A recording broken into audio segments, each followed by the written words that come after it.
Today, we're discussing the surprisingly close Fury versus Ngannou fight. I'm gonna give you the major reasons why Ngannou almost pulled off the upset. Now, I'm gonna discuss this from Ngannou's point of view, but later on in the video, I'll be discussing how Fury made his adjustments and pulled out the fight. Okay, so the number one reason why Ngannou almost pulled off the upset was his footwork. His footwork was surprisingly good. Ngannou was able to slip and slide on and off the line. So if you ever watched any of my videos, you know that my philosophy on boxing is the manipulation of distance and timing to control the line.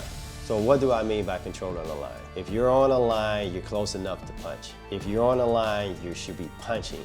The fighter who controls the line controls the engagements. They generally controls when and where the fight will take place. Ngannou was able to get on the line when he was ready to make his attacks, and he was able to slide off the line on defense. I was really surprised just how well Francis Ngannou's boxing footwork was.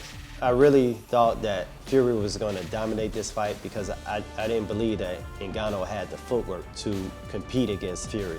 When you are on the line, you are punching. When you are on the line, you're able to hit your opponent. However, if you can hit your opponent can hit you. So whoever can control the line controls the engagements. If I want to hit my opponent, I need to close the gap to get on the line where I'll be close enough to strike my opponent. If I don't want to be hit and my opponent wants to hit me, my opponent needs to get on my line. So if I don't want to be hit, I have to be able to slide off the line. There's three types of defense. There's footwork, there's blocking, and there's head movement. The most basic defense that you will see in boxing is footwork. So what does that mean? In order to get hit, my opponent must be close enough to hit me. So once my opponent steps in, I could just simply step back, step off the line. This is where I thought Ngannou was going to be at a huge disadvantage. I didn't believe that he was going to be able to slip on and off the line. Ngannou was able to slip on the line to make his attacks. He was also able to slip off the line to avoid Fury's attacks or slip off the line to defend himself. It really surprised me how effective he was in his movement and in his footwork. And I believe Fury was definitely surprised by this. The key to this fight was Ngannou's impressive boxing footwork. I'm not saying he was Floyd Mayweather or Terrence Crawford, but his footwork was adequate enough to compete in this fight. Ngannou was able to maneuver around the ring, no problem. These reasons are not in any particular order, but Ngannou's footwork was a big reason why he almost pulled off a massive upset. Reason number two was Ngannou's strength. You've all heard how Deontay Wilder has this great punching power, and that's true. And Ngannou's punching power was compared to Wilder's. People even said that he had even more punching power than Deontay Wilder. Here's the difference between Francis Ngannou and Deontay Wilder. While they both have great punching power, enough punching power to drop the big man Tyson Fury, Francis Ngannou has the physical strength to carry Tyson Fury's weight, whereas Deontay Wilder did not have the physical strength to carry Tyson Fury's weight. Tyson Fury, he uses his massive size to his advantage, which he should. I mean, you have to use your physical gifts to your advantage. Fury was able to wear Deontay Wilder down by throwing his massive weight on him. However, Ngannou could actually carry Fury's weight without necessarily wearing down. Fury is not really used to a person able to stand up to his size or hold his weight and be able to push back with enough power to hurt him. So Ngannou's physical strength and his physicality was a big factor in why Ngannou was able to almost pull off the upset. Reason number three, and again, these reasons are not in any particular order. Reason number three is Ngannou's chin. Fury hit Ngannou with some pretty good shots, and Ngannou's chin held up very well. There were times where Fury landed some good counter hooks, especially early in the fight. Again, Ngannou's chin held up. And there was times where Fury hit some pretty decent right hands. Again, Ngannou's chin held up. So Fury is a really big dude. I understand that Ngannou is a big, strong guy himself, but Fury is even bigger. Ngannou came to fight. He came to win. I gotta hand it to him. He came to win. Reason number four was an adjustment that Ngannou made after the second round.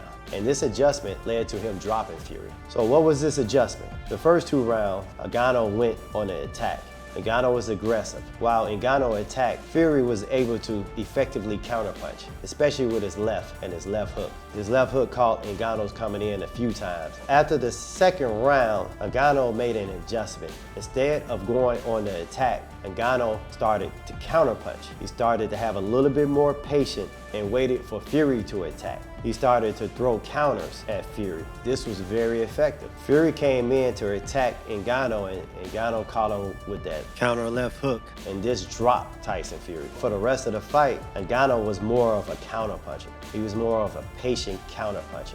And this was a big factor in why he almost won the fight. Let's talk about another factor, but I didn't put this in the big four. However, it did loom fairly large in this fight, was the fact that Ngannou was able to switch hit. You know, again, this was surprising how Ngannou was able to switch both orthodox and fight as a southpaw. We saw how Fury was able to switch it up and turn southpaw. The UFC fans, they might not be surprised by Ngannou's ability to switch hit, but it definitely surprised me, and it seemed like it surprised Tyson Fury. Again, I have to say, Ngannou was very impressive in this fight. Ngannou didn't get the decision. Let me tell you something, he was the big winner in this fight, so hats off to him. A few things about Tyson Fury. Let's discuss the fight from the point of view of Tyson Fury. So Ngannou is a big puncher, and this is what Tyson Fury learned against big punchers at the end of his first fight against Deontay Wilder. Now remember, throughout that first fight, Tyson Fury was trying to outbox Deontay Wilder. He was trying to move and not get hit, and eventually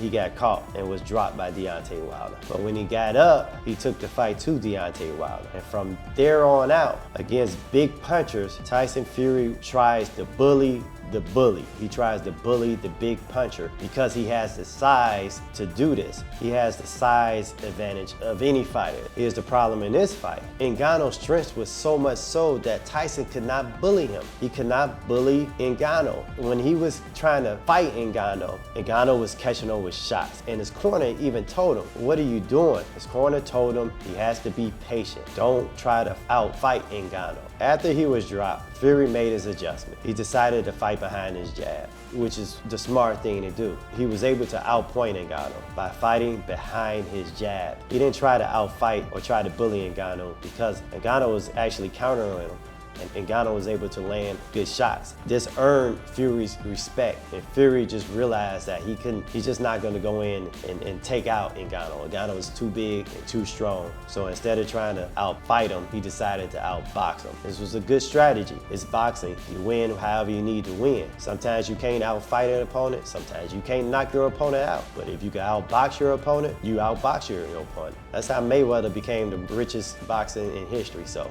that's what it is. Ngannou is a real fighter. He always wanted to box. He was always in the gym. He's always training. His trainers had a good base to work with, so he understood range. He understood distance and timing, how to manipulate distance and timing.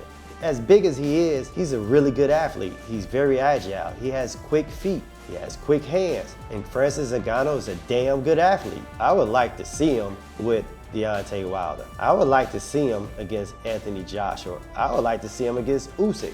Ngannou just made him a crap ton of money, for sure. Any of those fights are gonna be big fights. Now, let me say this about Ngannou. He's not used to going 10 rounds in a boxing match, and it showed. The last 3 rounds, he was clearly gassed. Fury was lucky that Ngannou couldn't push the pace after the 6th round. Basically, the last 3 or 4 rounds, Ngannou could not push the pace. He didn't have the experience to kind of pace himself so he could push the gas in the later rounds. That was an experience thing. I believe he would learn from this. Ngannou's a dangerous fighter. With his size, his strength, his power, his athleticism, he's a dangerous fighter for anybody.